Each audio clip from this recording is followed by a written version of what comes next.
Hello, hello, hello, hello. Hôm nay là mùng 3 tháng 5 2024. Thì vừa rồi vừa nghỉ 2 ngày, ngày 30. Ngày 30 với cả ngày mùng 1 tháng 5. Sau đấy đi làm ngày mùng 2 và ngày mùng 3. Cho nên là hôm nay mình vẫn bị nhầm là ngày mai không phải thứ bảy. Vì nó mới làm có 2 ngày, lại nghỉ 2 ngày rồi. Lại nghỉ 2 ngày cuối tuần rồi. Rồi, hôm nay thì mình có chuẩn bị 1, 2, 3, 4 clip. Đầu đây thì mình chuyển màn nha. Đầu tiên là cái clip này thì mình cũng được suggestion ở trên YouTube rồi. Mình đã xem một lần rồi nhưng mà mình muốn xem lại một lần nữa. Clip này nói về một con robot. Tất nhiên là có sử dụng AI rồi. Thì nói về robot ấy, thì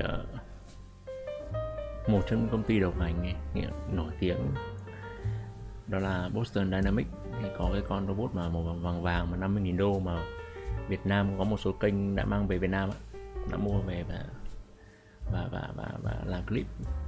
Thứ hai nữa là cách đây khoảng tầm, mình không nhớ chính xác, chắc tầm 2 năm, tầm 2 năm này thì Tesla có công bố là sẽ làm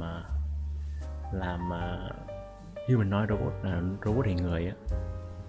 Thì đấy là hai trong những công ty top đầu về robot.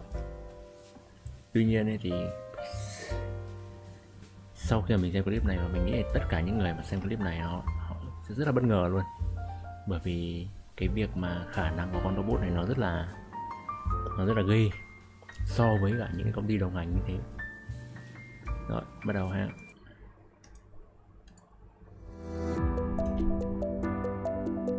Một X speed có nghĩa là không có tua nhanh.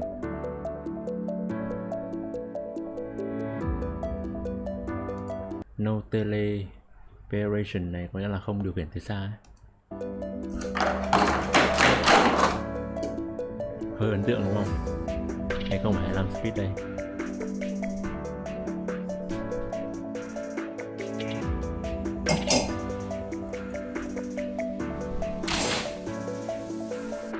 Not bad.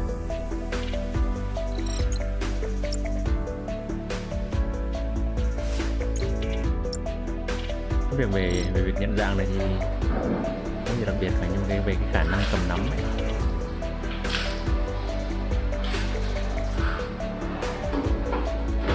Khả năng thao tác rất là tốt.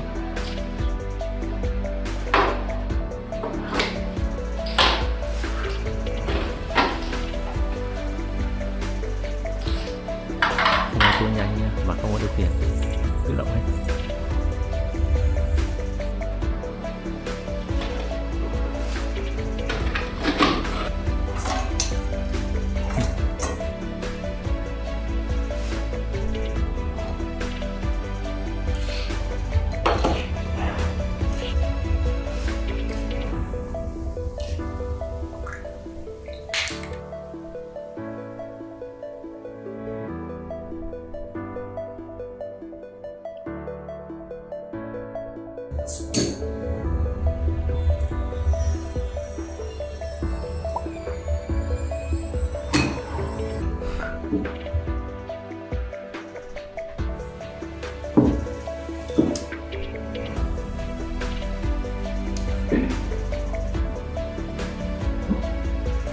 Gấp quần áo luôn mà.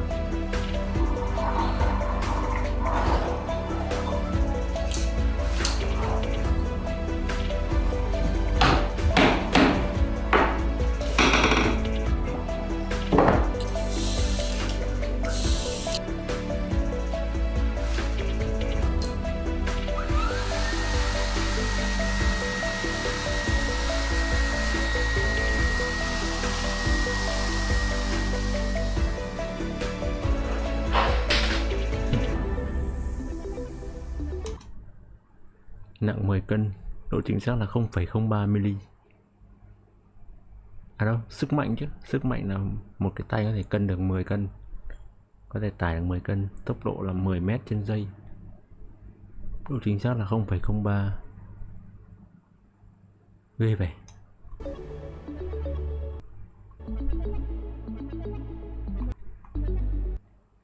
Tay kìa.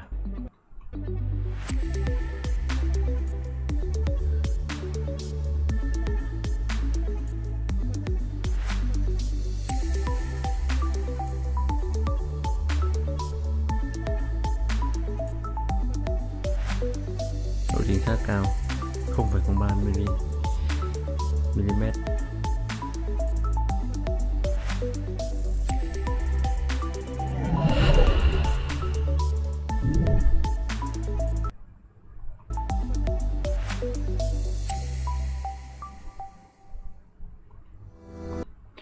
Về cái việc Tesla họ công bố cái humanoid robot ấy thì đã có một số demo rồi, đã có một số clip demo rồi, và sau đấy thì Elon cũng có nói là những công ty Trung Quốc họ đang phân tích những cái clip đó frame by frame luôn, từng cái khung hình một để có thể bắt chước, vì đã có một số robot mà nhìn một cái nó thấy y chang con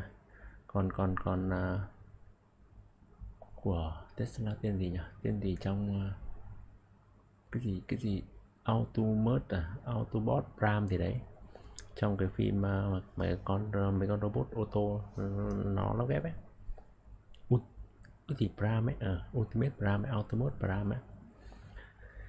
Tuy nhiên cái con này nó khác hẳn, nó phải mình có tìm hiểu, mình có đọc qua comment thì đây là một công ty Trung Quốc, nhưng mà những gì mà con robot này làm được thì nó đi theo một hướng không phải là bắt chước Tesla.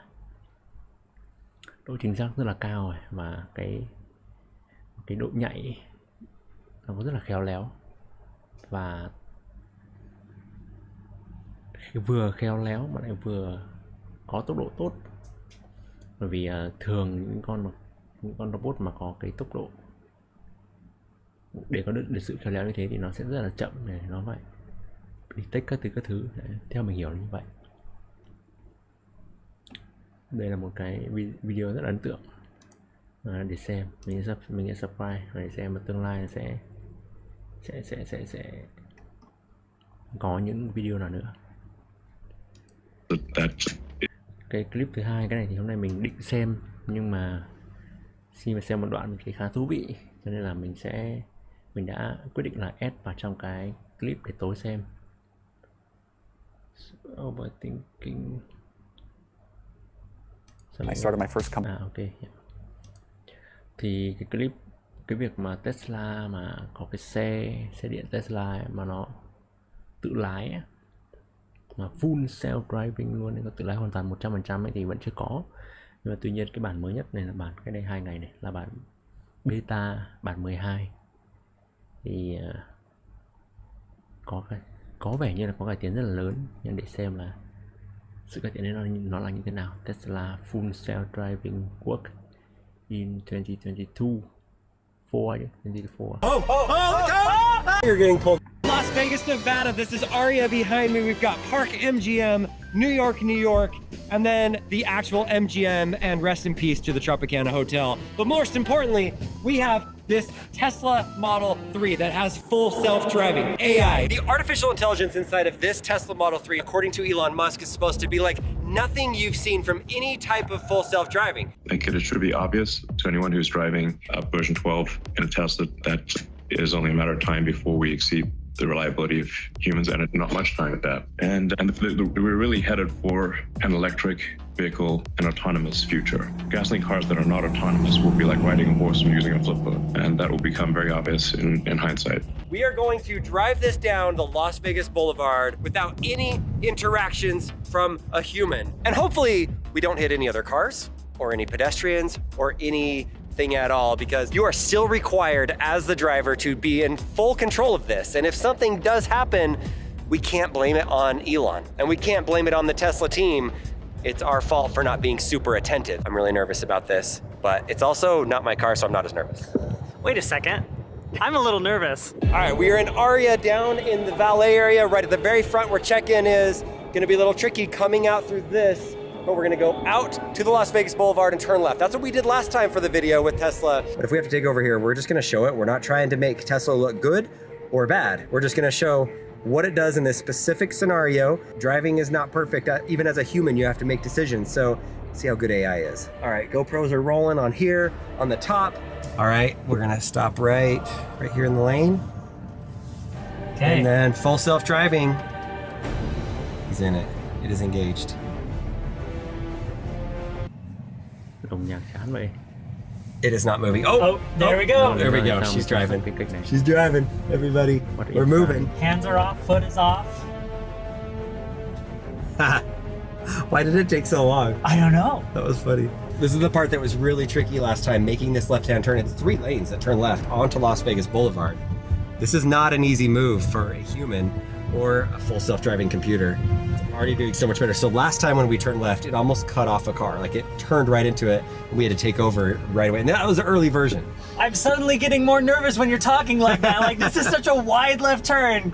Holy crap. Look at all the cars that it sees. Okay, we're going. This is the tricky part. There's no white lines in the road. Oh, that's really good. Okay. That's really Okay. good. And we're right on line. Impressive. I knew it could do it this whole time. Oh, it's signaling. It's going in the right lane. Changing lane. Artificial intelligence is taking over the world and driving these cars. That is smooth. I had no doubt. That was human-like. Maybe even better than some humans that I won't name. Are you looking at me? And this is the part where you're just at the red light, so you look at all of the fun billboards. Okay, let's look at the billboards. I Okay. would pull forward, but I'm not gonna touch anything. No, not touching it. It's all those blue lights. Oh, we're going. Oh man, it accelerates quickly. I really like that. It is a lot more natural with the acceleration than it used to be. What are all these cars doing? Look at them all stopped right here. Yeah, what's going on? Little sketchy. Jared's ready. I'm ready. Why is everybody stopped? Pizza Hut? Oh, they're all turning into Paris. Oh, I handled that just fine. There's so many people out in Vegas right now.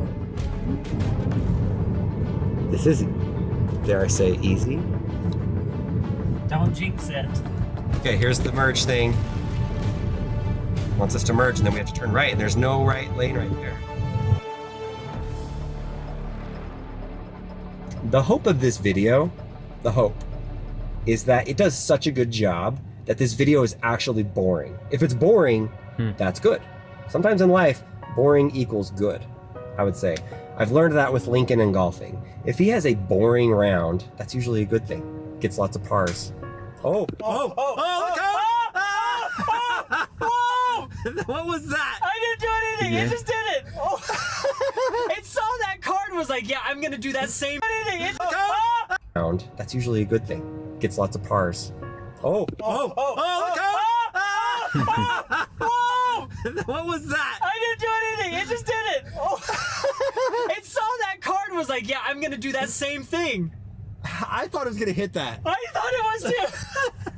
What were you saying about boring? It's not That boring was anymore. freaky. If you look on the screen, the car behind us was stopped behind us for the longest time. It wasn't like some car came blasting up the right lane. It actually was pretty smart that it watched what a car did behind us. And it was like, you know what? That's the move. I'm gonna do that. And so that was kind of AI or human-like. Oh, this is gonna be a little tricky too, because there's 2 turn lanes that go left, but one of them requires you to go left into the whatever it's called. Oh, there's a sphere. Why does it say QVC on it? So why are these cars blue? Because they're about to make a move. It sees them as a threat. Is it anticipating a movement from them? It knows those ones are like, they might have the right of way because we're at a red light. They must have a green, and they're gonna make a move. I mean, that car's way over there. Look at that. It's way over there on that side. I can't see that car. No, you can't. And it's showing up. All right, green arrow. There we go. Apply a little force. Just a little force. There we go. People, we got humans out here. All right, we're in the proper lane, I think. Yes. No takeovers. No human interventions at all. Okay, now we've got to turn here. I think we're good. good. I think we're good. All right, so we had to take over to get into there, but I would say Pass the test, A+. We're gonna stop right here. We're just around the corner from the supercharger. We're gonna navigate to the Bellagio. There's lots of people. This is a crazy turn coming up right here. Throw it in. Let's see if it'll work. Yeah! We're back in business, everybody! Oh. Oh. Oh. It's Oh. go Tesla, Do you have time? go Tesla. It's driving by itself. I'm sorry, it's not me, it's the car. I'm not doing it. Okay, it's going. Wow. That creeped out like a teenager learning to drive the first time. It's like, I'm scared. By the way, it is a beautiful 86-degree night right now in Las Vegas. This is what I love. Oh, it's signaling. Oh, it's like no problem at all. All right, double lane turn. Oh, that's the correct one. We've got major traffic coming up over here. Oh. The road is kind of blocked with cars. What would happen if we pulled out, the lane didn't clear, and the light turned red? Would we just stop in the middle of the intersection? That, Yeah. I don't know. I don't know what I would do driving regularly. I'd probably just stay back, but. Okay, we've got a green light. Okay, green arrow. All right, the road's not too jammed up over here. Well, This is gonna be a tricky one, guys. We specifically chose this because getting into the Bellagio, oh, there's a cop. Oh boy, the Oh, cop no. is getting mad at someone. Dan, you willed it, and we're stuck in the middle of the. Oh, I think we're. Oh, Nope, nope. okay, we're good. All right, so we have to get over 2 lanes. Look at this guy. Oh, Okay. Okay. What is happening on Vegas Strip Boulevard? His shirt's off now. Dan's paying more attention Oh, to the dance. he's bending his wrist. Oh, his shoulder. No, I shouldn't do that. I can't watch that. I think the Tesla is trying to let this truck in because it's not going forward. But he's honking behind us. That's the lane we're supposed to be in over there. See the cars going fast? The pink limo? That's the lane that goes to Bellagio. Are we It's gonna try to move over 3 lanes, and one of them's blocked off because of these cones. It's gonna try to do it at the last second. It's gonna be awkward. The closer we get, the less I feel like it's gonna do it. It really is just right there, guys. Look at the map. That's where we have to go. Right there to right over there. Where is it? When's it happening? When's it happening? Supposed to turn right there. Nope. There goes our turn. Bye, Bellagio. What are you doing, car? We're supposed to be right there. We're supposed to be over there. Wait, now it rerouted. Guess it did a human thing. Now it's gonna want to turn left and go around. I think we're just gonna keep driving down the boulevard until we hit California at this point. Oh, we got another merge. That's great. Oh, we got a blinker! Oh my gosh. We got a blinker! It's about time. What is Let's it see if gonna, it goes. Is it gonna go? Is anybody gonna let us in? The van is. Not letting us in. Oh, We got cones. We got cones too. Dude, you gotta get in right here. It doesn't help that we're merging and getting rid of every this lane. guy's trying to get over where we're going. Oh my gosh. This guy. Look at this guy. Oh, look at the Zooks. Look at we the got the Zooks. self-driving car over here. Yeah, but I don't trying to think- get over. Oh, okay, we're just straightening out a little force. Okay. Okay, here's our U-turn coming up. And we're signaling. Don't do it. Don't do it. I'm not doing anything, but Oh, I we're got a green light. We're signaling. We have a green light. I We're can't- not in one of we're the not 2 in turn the turning lanes. Wait till What? someone honks. Oh no, I don't want it to go forward. Wait till someone honks at us. Someone's got to But honk. we Oh, have- they pulled around us. We technically have construction. Oh, no. Oh shoot! What's happening? What's happening? I don't What's know. Oh, happening? is it going in? Oh! I intervened. He took over! I intervened. We almost hit that car! We almost hit the bumper! I intervened. Oh my I'm sorry. gosh! I'm sorry, Dan. I had No, to do you it. had to. You hit that bumper. After all of that, it tries to crash into that F-150. Did we pass the Aria already? No. Getting that's to the point. lane, that was the hurdle. Now you're getting pulled over. Am I? Yeah. What? Uh-oh. Hey, roll up the windows and I'm gonna take off. All right. Roll it up, roll it up. When it actually did what it was supposed to do, it did it really, really well. It felt very human-like. It would have done the same things that I would have done, but it just didn't get into that lane. There were two lanes it should have got into. Yeah. First, it should have got in the far right when you get to the Bellagio. That's where we were going. And then it wouldn't get in the far left lane to do the U-turn. I think if it did that, it would have performed well, but that's the point, isn't it? You gotta get into the lane. Yeah, that's the whole point. It did not do what it should have done. Yes, it's definitely an improvement. It's pretty dang smart. It is nowhere near where a human doesn't need to take over. Like level 3 autonomy, level 4, level 5, like there's different levels. Level 3 is where you don't have to pay attention and the car does itself, and the liability shifts to Tesla. Right now, all the liability is on the driver, and you can see why. I will say this, before this new update came out, I didn't use full self-driving, I use that with air quotes, in the city. Now, I do. Like if I'm navigating somewhere, I'll just turn it on and it does a good job most of the time. I wouldn't even use it before, now I do. I love that they dropped the price from $12,000 down to $8,000. Is it worth the $8,000? I don't think so. You're basically paying to be an employee, to do all the training and testing, all the stuff we did tonight. The AI is gonna capture all that, look at it, review it. We did an intervention, it's gonna watch what happened, and it should make changes. It's artificial intelligence. Pay the $99 a month and give it a shot. You can do that, but I don't recommend it. Now on autopilot on the highway, that's a cheaper version usually. I think this version is all bundled up into one now. Autopilot on the highway is amazing. You still have to pay attention, but it does its job. It's not quite ready for the city, but hey, that was a blast. Thank you for not crashing your car. Oh. Thanks for letting us test it. Anytime. All right, guys, put your thoughts in the comments. We're gonna go drive back to our hometown, like 2.5 hours away from here. We literally just drove here tonight to have some Chinese food and then test this out, and now we're going home.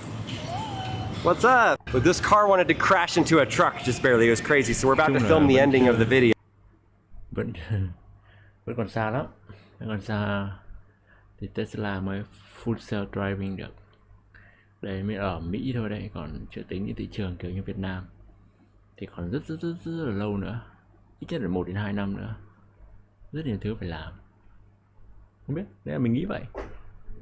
Còn với AI thì có thể nửa năm sau khi mà có nhiều data rồi, thì với cả có nhiều máy tính có sức mạnh lớn hơn đấy, thì có thể train được, giống kiểu như có một cái breakthrough giống như là ChatGPT. Rồi, đây là cái clip mà bạn này teenage mà đã là triệu phú rồi.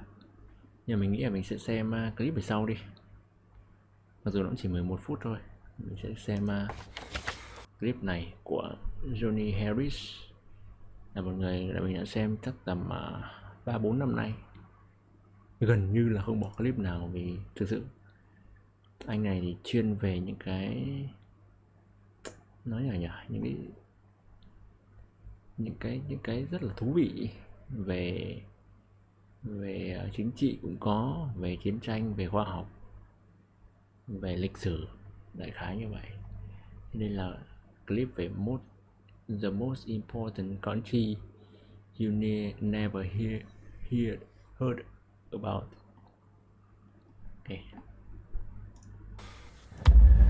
The breaking news, because Yemen's Houthi rebels, They could attack a commercial ship and could bog the strait up for weeks, if not months.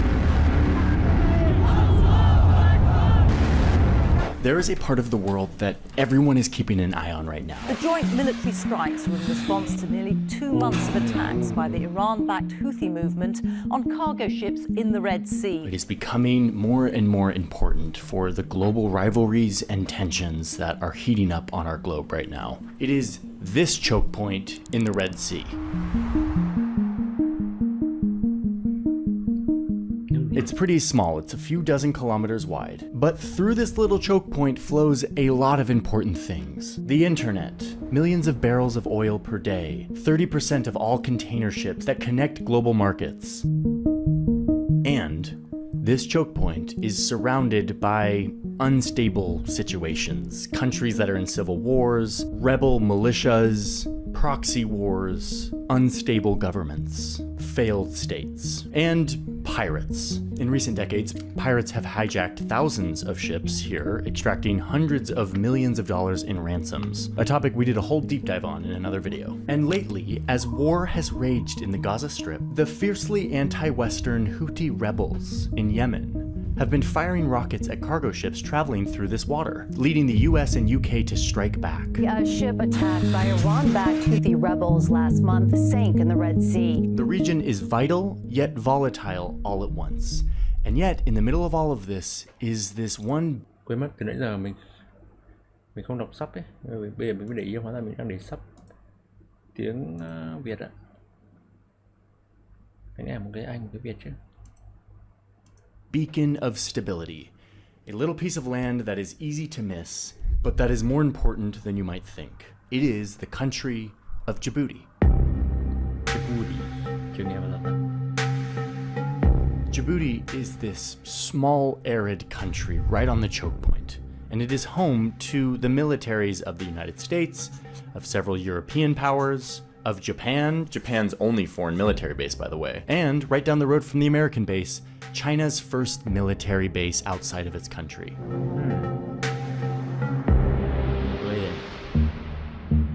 Qatar has peacekeepers here, the United Arab Emirates ran the biggest port, Eritrea seized some of its territory recently, and Ethiopia, one of the largest countries in Africa, runs almost all of its trade through Djibouti. Ethiopia is landlocked, and this is their gateway to the world.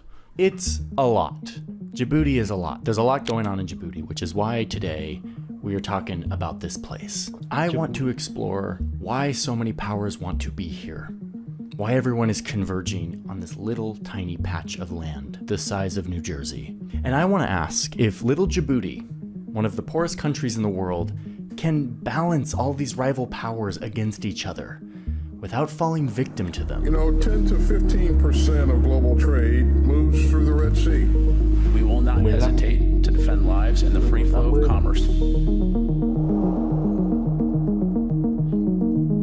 Hey, I'm gonna pause really quick. I'm actually excited about today's to use ground type of this for all of the major news stories happening right now. So if you're somebody who values critical thinking of ground news, I'm so glad it exists, and I hope they keep sponsoring the channel because I would love to continue to get the word out that more balanced news consumption does exist. So thank you, Ground News, for sponsoring today's video.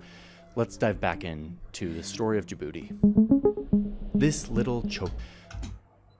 Một cái ngoài lề đó là anh này có một cái clip là 5 năm không gội đầu bằng dầu gội. Đó là lý do mình cũng đôi khi mình cũng thỉnh thoảng mình lười mình không gội. Nhưng mà vì ngứa quá nên mình vẫn chưa làm được. Nhưng mà 5 năm không shampoo luôn. Let's dive back into the story of Djibouti. This little choke point is called the Bab al-Mandeb, or Gate of Tears. It used to be nothing but a recipe for shipwrecks. It was known mostly for strong winds, unpredictable cross currents, and shallow reefs that made navigating it dangerous. And it wasn't very valuable because if you go through it, you just end up in the Red Sea, which was a dead end for most of history. That is until a French company miraculously cut a canal through this part of Egypt and changed the world forever, nearly halving the time that it would take for Europeans to get to Asia, where they were all racing each other to conquer, colonize, and bring back unfathomable wealth to their countries.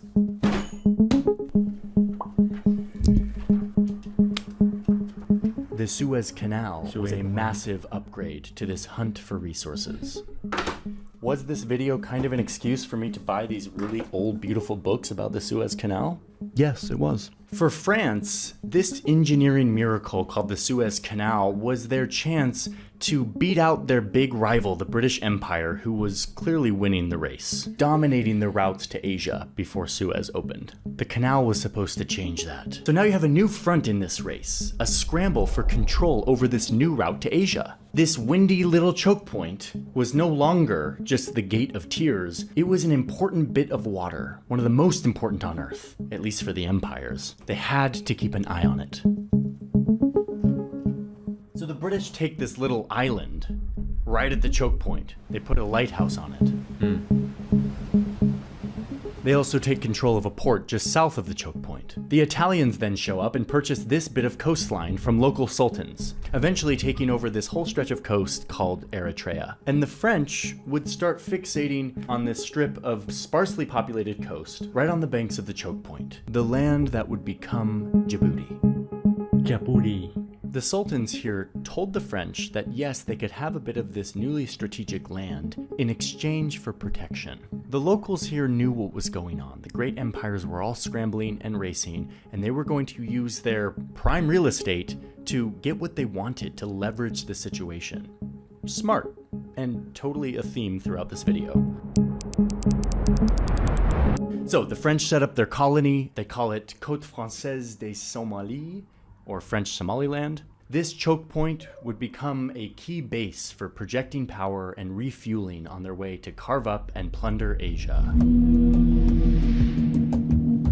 France would hold on to their little colonial invention for a long time. Even as the world would decolonize after World War II, France held on to this strategic colony along the choke point. Until eventually, the locals rose up, there were protests, they clashed with the local authorities, and it led to an independence vote. And in 1977, Djibouti became a new country.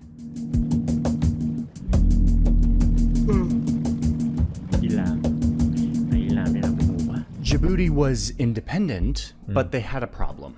In the words of some New York Times reporting from 1977, the tiny new nation had no army, less than 1 square mile of arable land, and no resources except for sand, salt, and 20,000 camels. Yeah, not good. So, once again, they made a deal with France. Djibouti wouldn't be France's anymore, but they would be allowed to retain a military base in the country in exchange for security and protection, as well as economic aid. But this didn't change the fact that Djibouti had very little natural resources or arable land. Their economy fell into a crippling depression. Eventually there was a civil war, and it wasn't looking good for Djibouti. Djibouti's salvation would eventually come when they realized that they should harken back to the old days and start exploiting the thing that had made them valuable all those years ago: their location. Let's go! No, no! Stop shooting! The plane has crashed into the World Trade Center. Our very freedom came under attack in a series of deliberate and deadly terrorist acts. 3 months after 9/11, the United States was about to come crashing into the Middle East in a new way, and they asked Djibouti if they could set up a base there. And Djibouti says yes. Suddenly, after the global war on terror, America realizes that it's one of the key locations. It matters to be there. You had, Al-Qaeda in Yemen, you had Al-Qaeda in even Horn of Africa. So they needed a base, and Djibouti was one country which was willing to offer them. It would become America's only permanent military base on the continent of Africa, and it would be a key jumping off point for George Bush's war on terror. And reminder that it's now the 21st century. Things have changed in the world, and this little choke point was becoming more valuable again, but for different reasons than the old days. Number 1. The world had become addicted to fossil fuels. Oil and gas, which was the lifeblood of their economies. And most of that oil and gas was coming from over here, from the land and waters of the countries around this Persian Gulf, where it was then put on ships and sent around the world. A lot of it heading west, through this vital choke point, up the Red Sea, into the Suez Canal, and onto Europe. The world knew that their energy was vulnerable because Egypt, in earlier decades, had weaponized the canal by closing it, by blocking it. One time for 8 years, inflicting immediate pain on the countries that rely on this constant flow of energy and goods.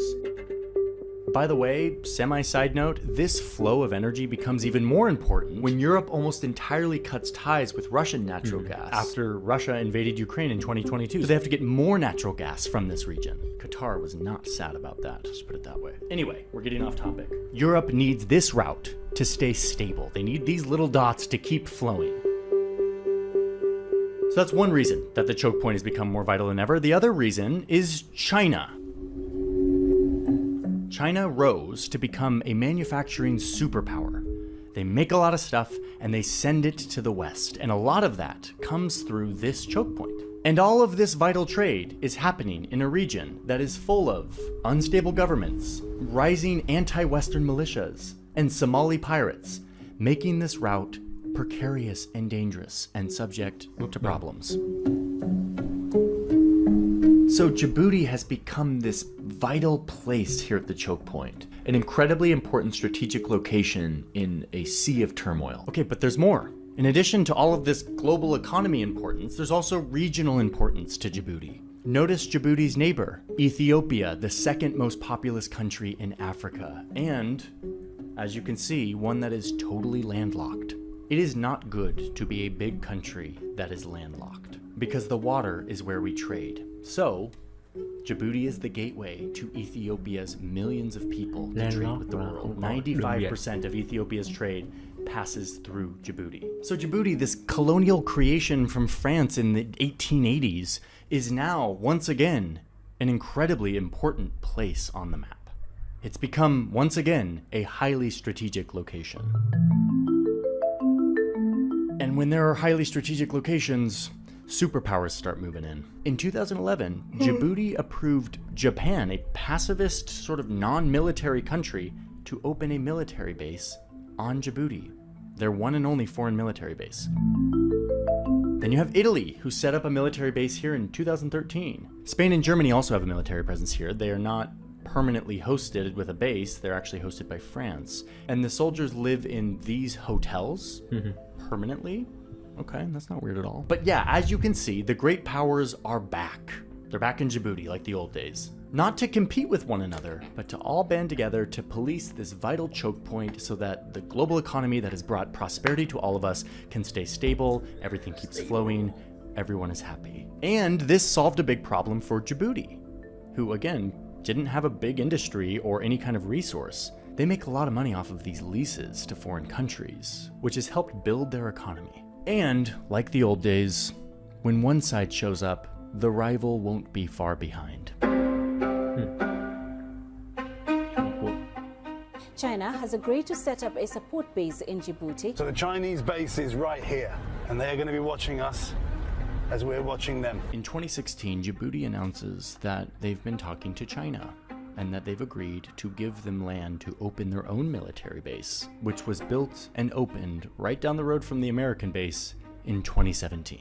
So China says they're there because of pirates. Pirates have been wreaking havoc in this area, so they're there to stabilize their economic interests because of pirates. But as we discovered in our deep dive on pirates, by 2017, the pirate issue was basically over. There was almost no hijackings in this region. I mean, look at this graph. Oh, and the Chinese base has this big, deep pier that is like large enough to handle an aircraft carrier and nuclear submarines. So this isn't about pirates. Yeah. China also did the most China thing when they moved in here, which was instead of just building a base, they also came with all of these big ticket infrastructure projects as like gifts to win the favor of the locals.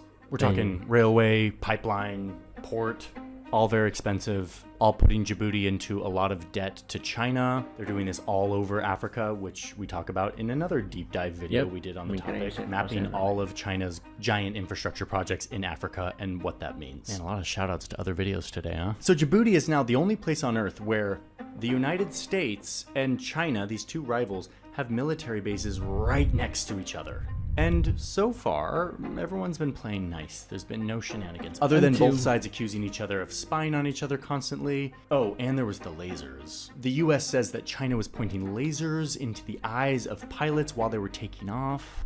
Which, like, if they really did that, that's just like, why would you do that? Like, why did you do that? Don't do that. Okay, but Djibouti doesn't let every country in. Russia wanted to have their own base in Djibouti, and Djibouti said no. It probably helped that the American National Security Advisor flew to Djibouti and told them that the US would double how much they're paying for their lease if Djibouti didn't let Russia in. Okay, but what about the people? Djibouti isn't just one big military base. There's almost 1 million people who live here. And their day-to-day probably consists of a lot of jet engine sounds. We got to talk to my old grad school professor, David Vine, who is an expert on US military bases and how they affect the locals. So what we were talking about is a foreign government, foreign military, occupying large swaths of land, fenced off, and hosting large amounts of weaponry. high-powered weaponry of many kinds. Que tu ne peux rien faire, que tu n'as pas la force nécessaire pour les dégager de ton territoire. Là, c'est un risque pour la souveraineté et pour le peuple. Because these bases are so close to like the big city, there have been accidents, especially with drones. The US used to take off their drones and some would fall and actually crash onto like civilian infrastructure. So they had to open a separate airstrip. Dont l'armée américaine, les voitures des armées américaines ont écrasé des cheptels ou des bétails ou des chameaux qui appartenaient à la population qui habite pas loin de leur base militaire. Apart from occasionally running over cows, the soldiers mostly keep to themselves. US soldiers don't even go into the city to like buy stuff. All of it is flown in, creating a little slice of America right in Djibouti. Like, they don't even drink the water from Djibouti. It's all flown in. C'est les jeudis soirs qu'on appelle, ce qu'on appelle nous les jeudis soirs. Parce que comme il y avait des nightclubs, le légionnaire, surtout les légionnaires des Français sortaient le jeudi, ils avaient journée libre et ils venaient dans les nightclubs. Et quand ils ont abusé l'alcool, après il y avait toujours à leur sortie des nightclubs, il y avait toujours des problèmes. Le plus grand problème venait de là en fait. And then there's the dictator. Well, welcome President Gele and his delegation here today. The US base in particular, but also the French and Chinese bases, which are the largest of the collection, are all helping to prop up undemocratic regime that has been accused of widespread human rights abuses. Every time a foreign power makes a deal with Djibouti and pays them a lot of money in exchange for them being able to be there, they basically validate this terrible dictator who's been in power for 25 years. There's no real elections, free press, freedom of speech, plenty of human rights abuses. But on the other side, there's at least one way that regular people in Djibouti benefit from all of this. Fewer people go hungry today than at the conclusion of the Civil War. And even though the economy is still poor, all of this foreign aid still does support it. Is that worth it to them? I don't actually know. And another version of this video that I want to do someday is to go there and talk to the people and hear what their thoughts are about the bases in Djibouti and what that feels like to live so close to all of these foreign militaries. For now, we're talking about the geography, the history, the geopolitics. Okay, speaking of geopolitics, there's another angle to this story that is devilishly complicated to get into, and I'm not going to get into all the juicy details. You'll understand why when I start talking about it. It has to do with the regional geopolitics, the rivalries and the concerns and the issues of all of these countries that are right next to Djibouti, not just the outside powers. I want to just give you a little sampling of what this looks like because it's pretty wild. So you have all these Gulf countries, and some of them are not totally on the same team, but almost all of them are thinking about the future, and they're realizing that oil is not going to be a big part of their future, because oil is not going to be a big part of any of our future, hopefully. And they're realizing that they're going to need to invest in the Horn of Africa, this region here, which they believe is probably going to be the future of their food, their future breadbasket. So hold that for a second, and then look at Ethiopia and Eritrea. Ethiopia, as we mentioned, uses Djibouti as their gateway to the world. They need it to feed their millions of people. All of this geopolitics is also playing out in Djibouti, this little country that has to navigate everyone's interests. So here's a quick episode of this drama to give you an idea of what it looks like. The United Arab Emirates, UAE, used to be like best friends with Djibouti. It was like one of their most important partners. The UAE built and owned this giant port that basically runs Djibouti's entire economy. But then the UAE got really close to Djibouti's neighbor and kind of enemy, Eritrea. This was very worrisome because Djibouti doesn't want Eritrea to become the new Djibouti. They're a mortal threat. They don't want the UAE to just shut down Djibouti's like strategic offering. Okay, fast forward to like 2017. The UAE, with their close friend Saudi Arabia, are in a feud with Qatar, which also has a military presence in Djibouti, right up here on this border. Now that Qatar and the UAE are fighting with each other, they turn to Djibouti and say, hey, you are too close with the UAE. We're out of here. Qatar takes their soldiers out of this border area, and right away, Eritrea takes some of this land from Djibouti. This may seem like some petty border skirmishes, but remember where we are here. This is the vital choke point, Bab al-Mandeb. every inch of land matters. Every little conflict could be the spark that stops the global economy. And what this little flare-up shows us is how Djibouti finds itself in the center of conflicts between other countries that it kind of doesn't want to be in the middle of, but like has found itself in the middle of because it hosts all of their militaries. But wait, there's more. Djibouti is actually really good at this. They know how to play the game and to play all these powers off of each other, and we'll see what happens next. So they're kind of beholden to the UAE. UAE has way too much leverage over them. So finally it all comes to a head and they kick the UAE out from this really vital port. Yeah. And they give a massive chunk of it to, wait for it, China, the new arrival to Djibouti that no one wants to mess with. They now have the port. And Djibouti is now on their side, and the UAE can't do anything about it. Djibouti saved itself from one power by pleasing a bigger power. Do you see how this works? Do you see what game they're playing here? So, that is why this tiny country in East Africa is so important. It's kind of the definition of geopolitics, politics happening because of geography. To project legitimacy, this choke point is only going to become more important. Day by day, we're seeing it happen. I mean, like right now as I'm filming this, the Houthi rebels are like potentially cutting internet cables in this choke point. 3 crew members have been killed in a Houthi They're the first deaths since Houthi rebels began attacking shipping in the Red Sea. After months of bombing merchant ships to punish the West for supporting the IDF war in Gaza. I mean, it's this kind of threat that Djibouti was set up to handle. That is why all these foreign militaries are here. And yet, for me, there is a subtler threat that is emerging here, which you can see when you just look at this map of bases. Djibouti hosts rival countries during a time when we are transitioning away from a rules-based order where all the great powers have an incentive to work together under one system that is dominated by the United States, that deeply benefits the United States and its allies, but that works because the United States imposes and protects those rules. Those rules are being challenged.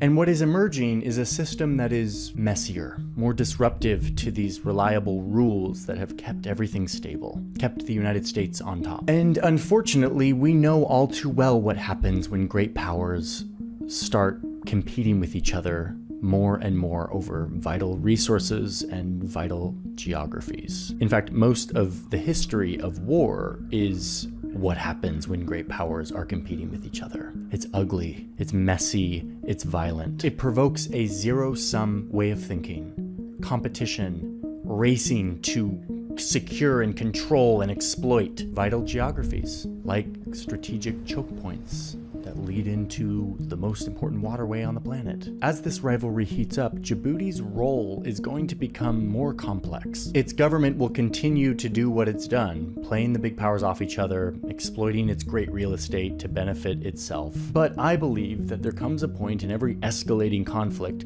where you kind of have to choose sides. I want Djibouti to continue to embody the positive-sum thinking that has kept the world relatively stable these last 70 years. But it's definitely playing with a very delicate balancing act, and there's a chance that it could stumble. So, as you all know, I will be keeping an eye on the global order as well as Djibouti to try to see where this is going.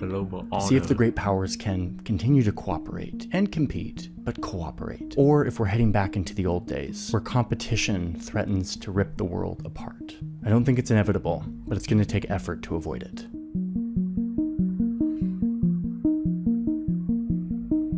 Khá dài. Còn sau là gì đây? Lại là cái gì? Newspaper. And thanks to the New York Times for having the Times machine, which is every one of their newspapers ever digitized in nice high res, so I can read what the New York Times was reporting on in 1977. Love it. For those who don't know, we have a new channel called Search Party, which is coverage from my old colleague Sam Ellis, who was the politics in a rigorous way. You get a behind scripts, and you get the warm fuzzy feeling of supporting independent journalism. I've got a pretty exciting project coming up that we've been working on since like August. It has to do with Japan, and we've been working really hard to get access to some very specific places and people and things in Japan. I'm leaving on that trip very soon, and I'm very excited to share with you because it's a deeper approach than I've done in a long time, if ever, and it's going to be really wonderful. So stay tuned for that.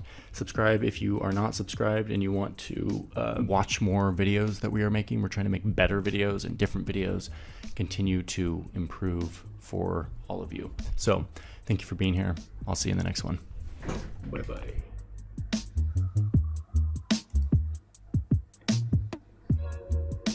Clip này hôm nay cũng không quá phức tạp, cũng khá là cơ bản về cái việc là một cái đất nước đấy nó đã được sinh ra như thế nào, cũng như là nó đang làm gì. Bây giờ là được nghiệm gần 1 tiếng. Nếu vậy thì mình sẽ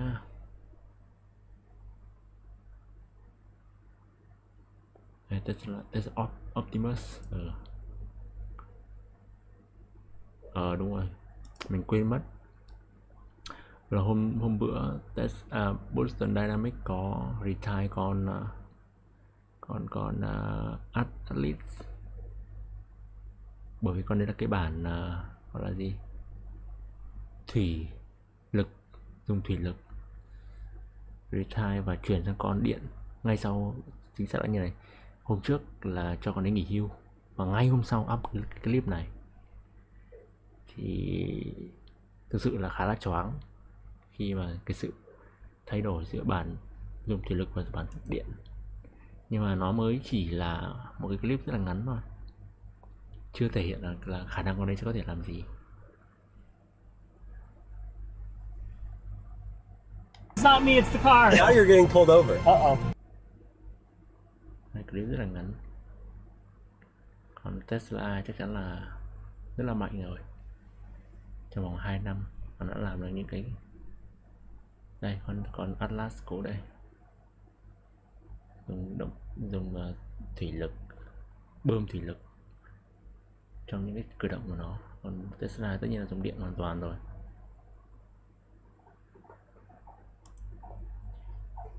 Nếu mà thế thì bây giờ 53 phút mình sẽ xem cái clip này đi.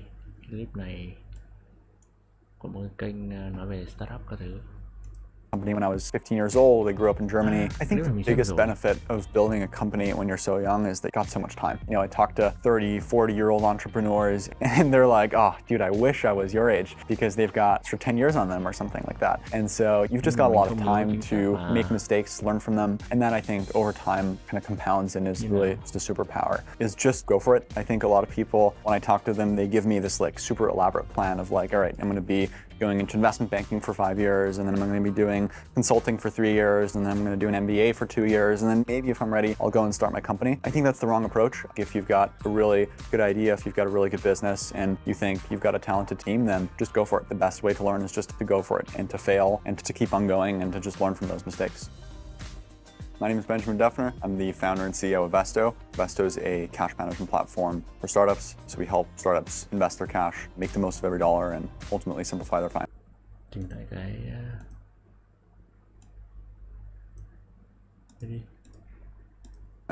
We're now helping more than 100 companies kind of put their cash to work, and that equates many tens of millions of dollars of kind of cash assets under management. And you know, we're growing super fast. I think we've seen 2x growth every couple months. So it's been a good couple months, but we've got a lot more to go. Giúp quản lý cái dòng tiền.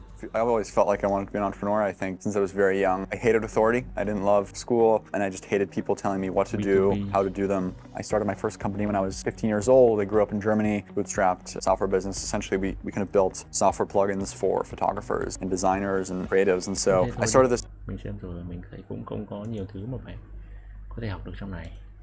Để xem còn những clip nào ngắn. Rapid R1 này. Cái gì đây? Không biết. Omega, xem có gì không?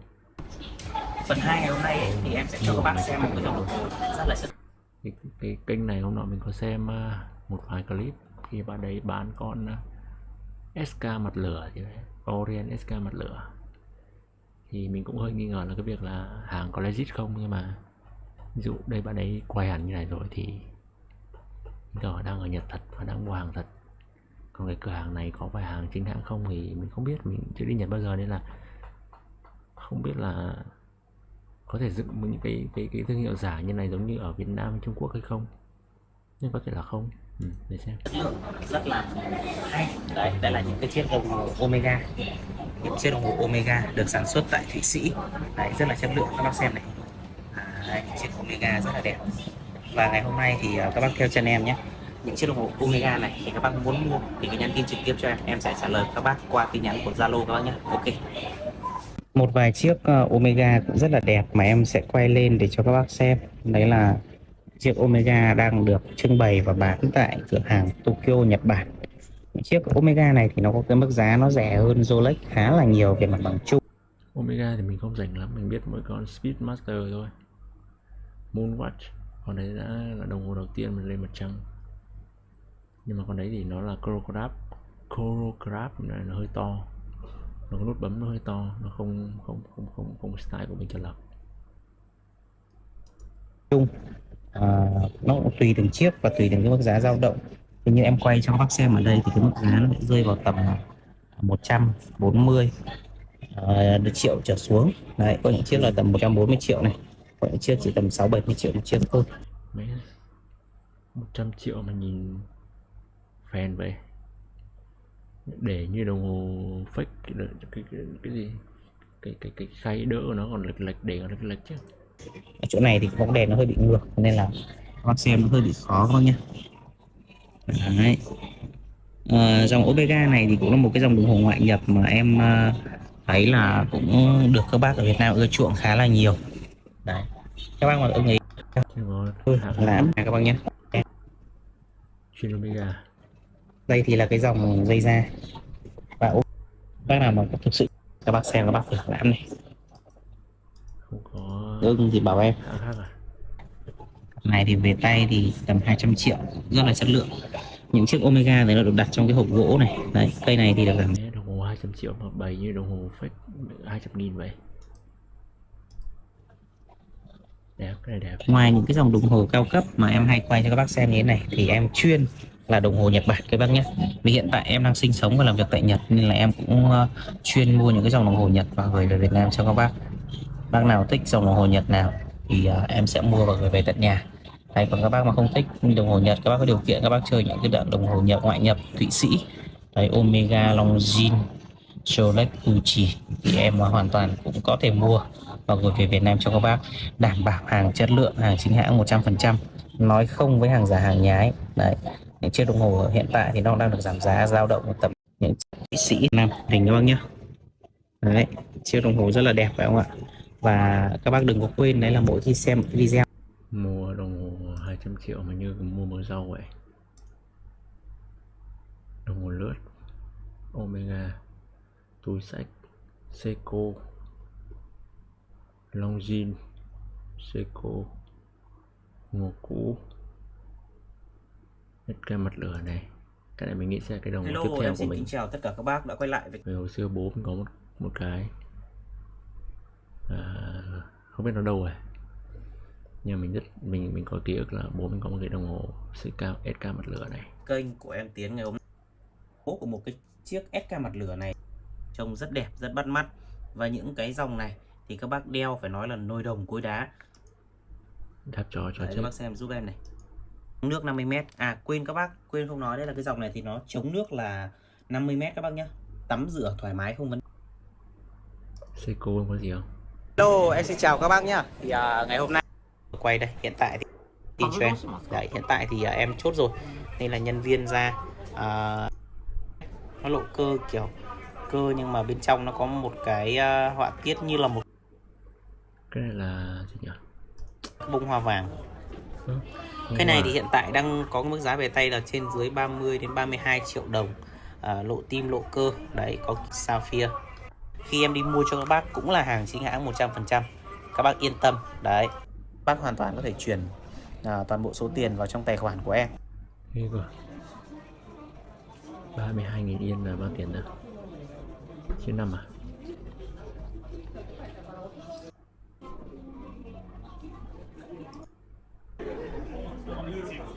Đây đẹp này. Con này là sumo gì đấy thì phải, hơi to.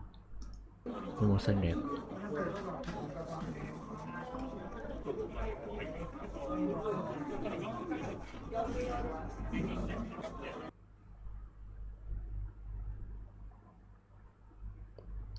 Thôi hôm nay hộp lỗ không mua. Hôm nay mình nghĩ là mình live đến đây thôi. Hôm trước là hôm thứ tư là mình nghỉ ở nhà, xong rồi buổi tối mình live thì mình thấy rất là khỏe. Nhưng mà đúng là như hôm nay chẳng hạn mình đi làm, mặc dù làm cũng không phải quá căng thẳng đâu, nhưng mà nó vẫn là đi làm cũng như là đi di chuyển nữa, cho nên là thấy hơi mệt. Thì mình phải tính toán cái việc là mình có nên đi di chuyển đến công ty làm không, hay nào đấy trong thời gian tới, hoặc là sẽ cố gắng ngủ trước khi live chẳng hạn. Rồi hôm nay live hôm nay thôi, hẹn gặp lại vào thứ hai tuần sau, hôm nay mùng 3, mùng 4, mùng 5, mùng 6 tháng 5. Bye bye.